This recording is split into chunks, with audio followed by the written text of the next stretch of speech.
जय हिंद। आज मैं लाया हूँ बिहार पुलिस का जीके का क्वेश्चन। तो चलिए यहाँ से क्वेश्चन स्टार्ट होता है। पहला क्वेश्चन है कि सत्य में जयते कहाँ से लिया गया है।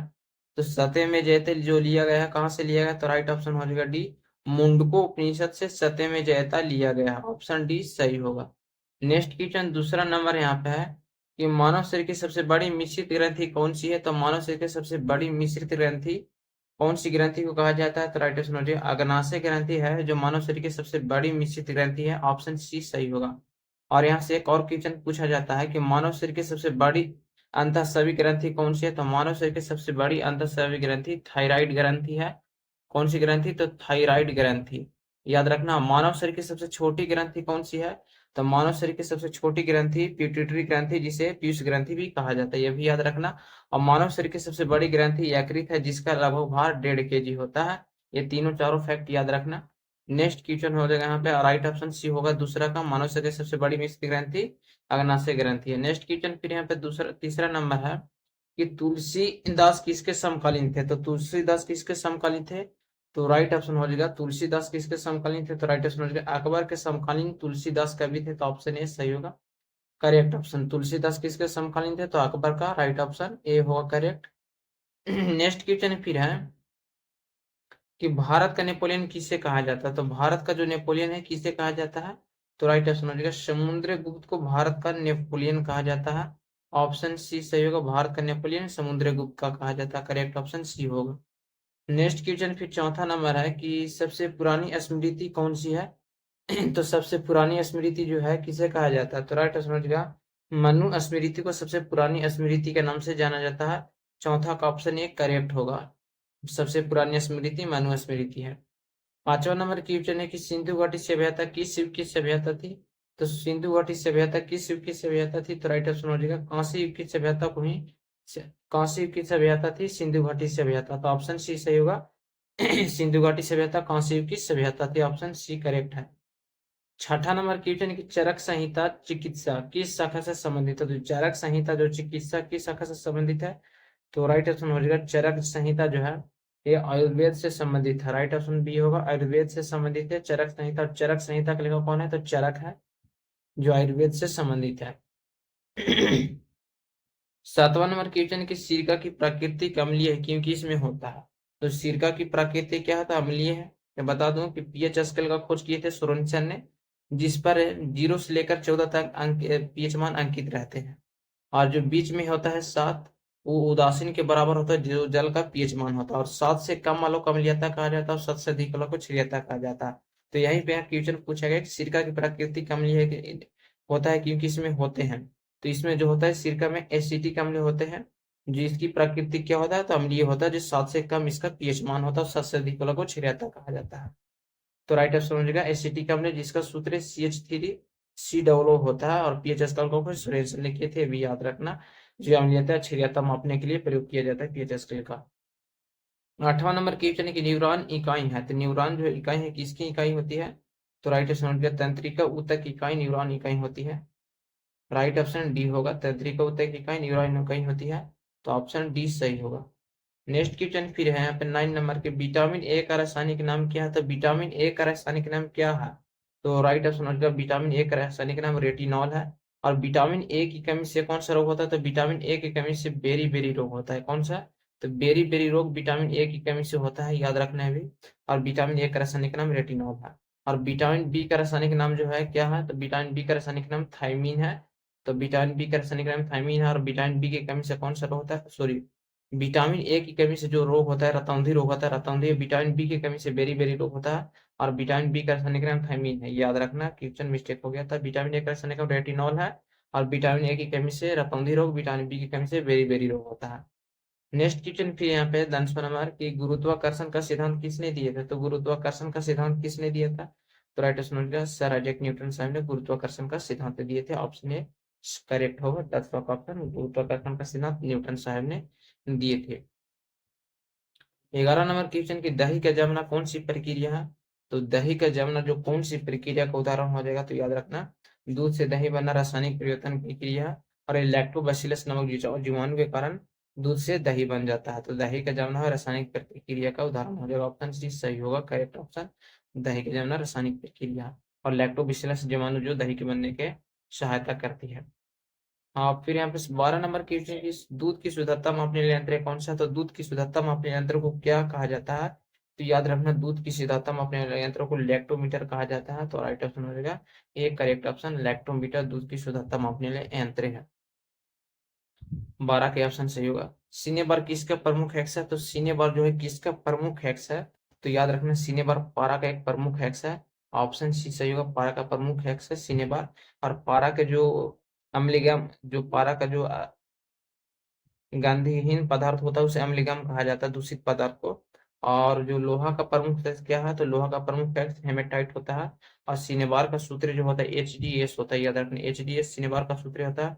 और लोहा का प्रमुख सेक्स हेमेटाइट है। चांदी का प्रमुख सेक्स लोनर कास्टिक या सिल्वर गलंक्स है। तांबा का प्रमुख क्यूप्राइट है। तो सिनेबार की सेक्स है, तो पारा का करेक्ट ऑप्शन सी होगा। नेक्स्ट क्वेश्चन है पे 14 नंबर की, इंडिका किसने लिखी थी? तो इंडिका नामक पुस्तक की रचना किसने किया था? तो इंडिका नामक पुस्तक की रचना भगत सिंह मेगास्थनीज ने इंडिका नामक पुस्तक की रचना किए थे। और मेगास्थनीज था चंद्रगुप्त मौर्य के दरबारी कवि था। याद रखना, ये राजदूत था। चंद्रगुप्त मौर्य के राजदूत कौन था? तो मेगास्थनीज था। जो इंडिका की पुस्तक किसने लिखा? मेगास्थनीज था। और मेगास्थनीज जो था इंडिका पुस्तक रचना करने वाला यूनानी व्यक्ति था, याद रखना। एक लेख और एक पत्र के लेखक भगत सिंह है, ये भी याद रखना। और भगत सिंह, सुखदेव और राजगुरु को 26 मार्च 1931 को फांसी दी गई थी देश की आजादी के लिए। 15 नंबर क्वेश्चन के, अर्थशास्त्र की रचना किसने की थी? तो अर्थशास्त्र नामक पुस्तक की रचना किसने किए थे? तो याद रखना, अर्थशास्त्र पुस्तक की रचना चाणक्य ने किए थे। ऑप्शन बी सही होगा, अर्थशास्त्र पुस्तक की रचना चाणक्य ने किए थे।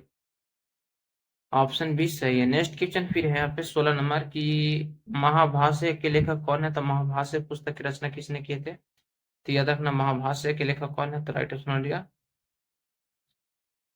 Correct option. आप लोग करेक्ट आंसर जरूर बताइएगा कि महाभाष्य पुस्तक के लेखक कौन है। वैसे मैं बता दूं कि गौतम ऋषि के द्वारा ही महाभाष्य नामक पुस्तक लिखा गया था। नेक्स्ट क्वेश्चन फिर यहाँ पे 17 नंबर की, मोहम्मद गजनवी ने भारत पर कितनी बार आक्रमण किया था? तो मोहम्मद गजनवी ने भारत पर 1025 ईस्वी में आक्रमण किया था। याद रखना, 1025 ईस्वी में, और लगभग 17 बार आक्रमण किया था मोहम्मद गजनवी ने भारत पर आक्रमण। तो राइट ऑप्शन सी होगा 17। 18 नंबर क्वेश्चन की, अलबरूनी किसके शासनकाल में इतिहासकार था? तो अलबरूनी जो था किसके शासनकाल में इतिहासकार था? तो याद रखना, मोहम्मद जो अलबरूनी था किसके शासन में काल में? तो याद रखना, राइट ऑप्शन हो जाएगा मोहम्मद गौरी के शासनकाल में अलबरूनी प्रसिद्ध शासनकाल में इतिहासकार था। तो राइट ऑप्शन हो जाएगा मोहम्मद गौरी के शासनकाल में। 19 नंबर क्वेश्चन है कि आत्मकथा शाहनामा का लेखक कौन है? तो आत्मकथा शाहनामा नामक पुस्तक के लेखक कौन है? तो याद रखना, अब्दुल फाजिल नामक पुस्तक की रचना किसने किया था? तो अब्दुल फाजिल नामक पुस्तक की रचना शाहनामा ने किए थे। तो आत्मकथा शाहनामा का लेखक अब्दुल फाजिल की है। तो अब्दुल फाजिल ने ही शाहनामा नामक पुस्तक की रचना किए थे। ऑप्शन डी होगा करेक्ट ऑप्शन, अब्दुल फाजिल।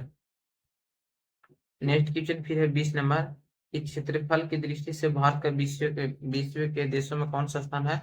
तो क्षेत्रफल की दृष्टि से भारत का विश्व में कौन सा स्थान है? तो याद रखना, 7वां स्थान पर आता है क्षेत्रफल की दृष्टि से। और भारत का क्षेत्रफल जो है 32,87,263 वर्ग किलोमीटर है। याद रखना, भारत का किस चतुष्कोणीय है? भारत स्थित है उत्तरी गोलार्ध एवं पूर्वी देशांतर में, भी याद रखना।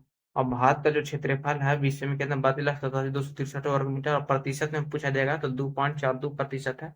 और क्षेत्रफल के दृष्टि से भारत का सबसे बड़ा राज्य राजस्थान है।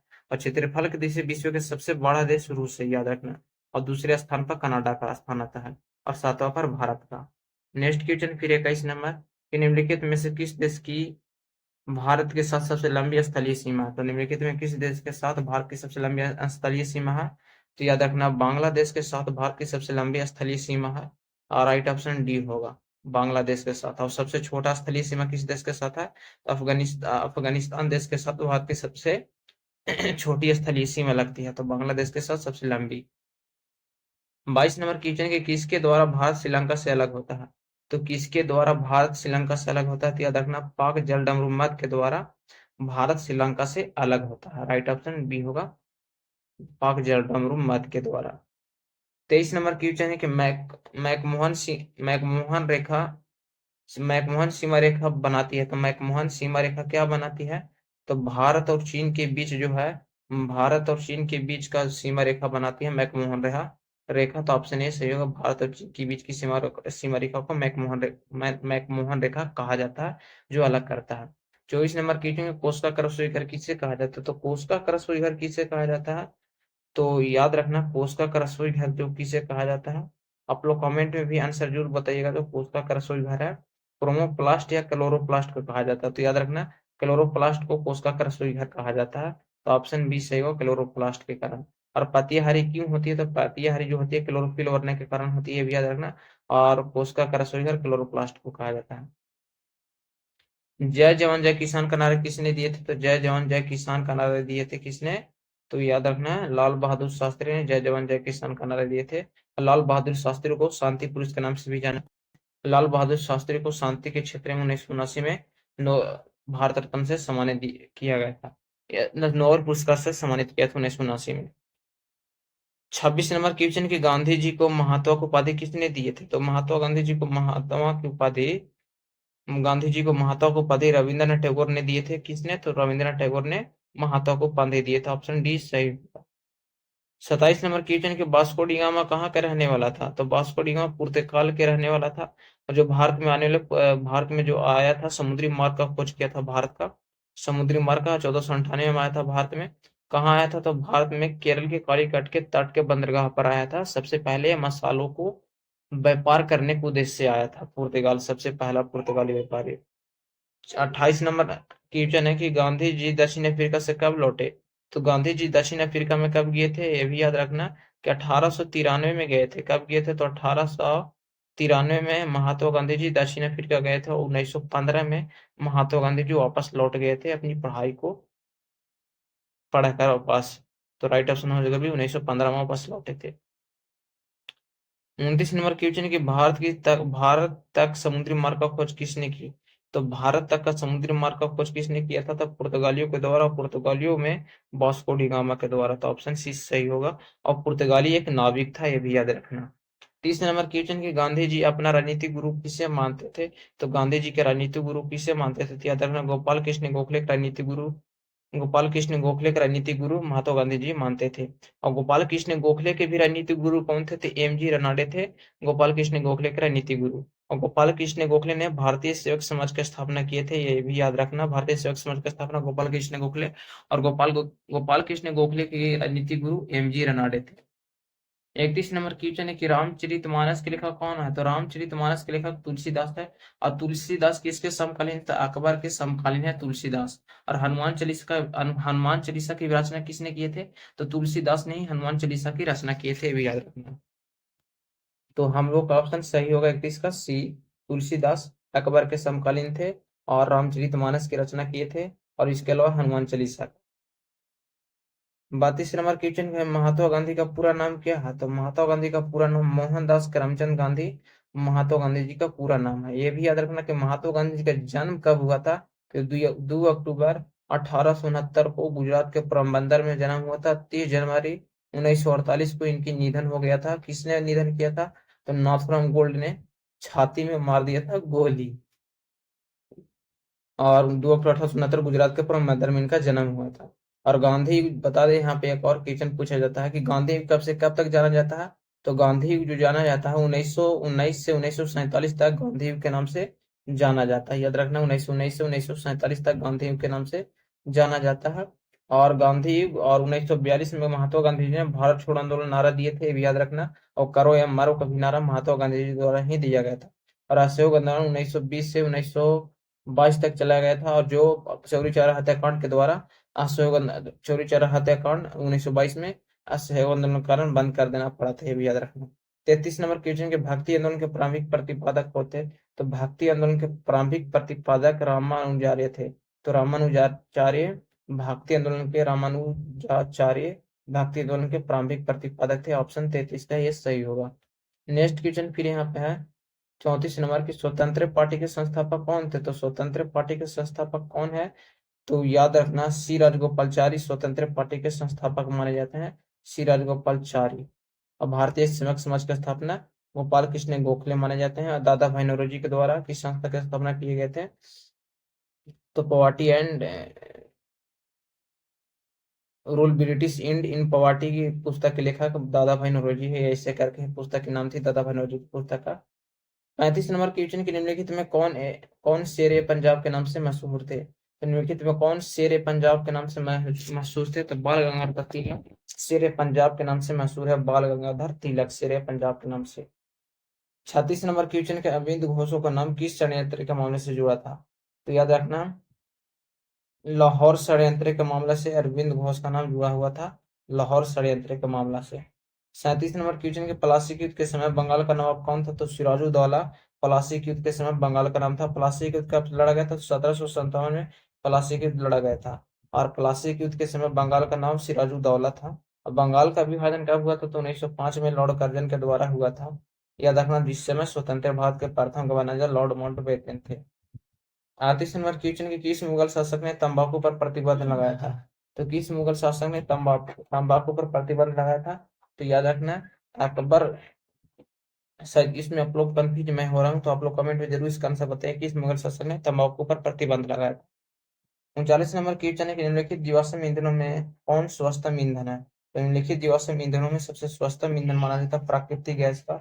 ऑप्शन डी सही होगा, प्राकृतिक गैस स्वच्छ ईंधनों में सबसे स्वस्थ ईंधन है प्राकृतिक गैस। 40 नंबर क्वेश्चन है कि निम्नलिखित सबसे भारी धातु कौन सी है? तो भारी धातु, सबसे भारी धातु ओसियम है, सबसे भारी धातु पृथ्वी पर। ऑप्शन सही होगा सी, 40 का ऑप्शन सी, सबसे भारी धातु ओसियम है। 1857 का विद्रोह का नेतृत्व बिहार में किसने किए थे? तो वीर कुंवर सिंह ने 1857 का विद्रोह का नेतृत्व किए थे। 41 का ऑप्शन ए सही है, वीर कुंवर सिंह।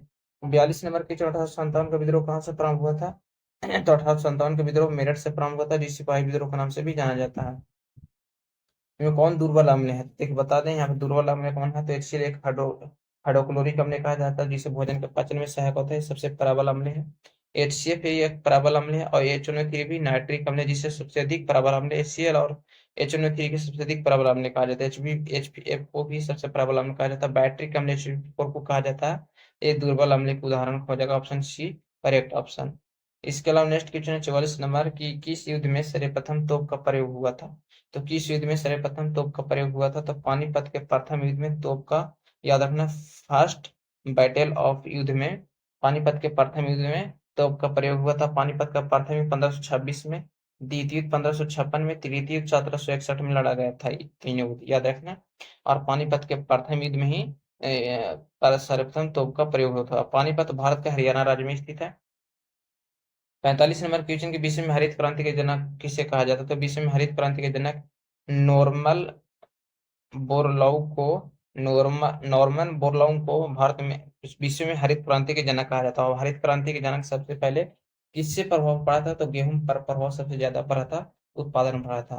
और MS स्वामीनाथन भारत के हरित क्रांति के जनक है, विश्व में हरित क्रांति के जनक नॉर्मन बोरलॉग। 46 नंबर क्वेश्चन कि इंसुलिन कौन सा धातु होता है? तो इंसुलिन में कौन सी धातु होता है? तो इंसुलिन में जास्ता धातु होता है। कौन सी धातु? तो जास्ता। और इंसुलिन की कमी से कौन सा रोग होता है? तो मधुमेह रोग होता है, जिसे डायबिटीज भी बोला जाता है। और इंसुलिन का खोज किसने किया था? तो आप लोग कमेंट में जरूर बताइएगा। जय हिंद। आज का वीडियो में इतना ही। प्रीवियस क्वेश्चन था बिहार पुलिस का। वीडियो पसंद है चैनल को सब्सक्राइब कर वीडियो को शेयर कर दीजिएगा दोस्त। आप लोगों से इतनी ही रिक्वेस्ट है। मैं जब तक आप लोग को एग्जाम ना हो जाता है तब तक मैं प्रीवियस क्वेश्चन डेली लाता रहूंगा, अगर अच्छा रिस्पॉन्स मिलता है इस वीडियो के माध्यम से।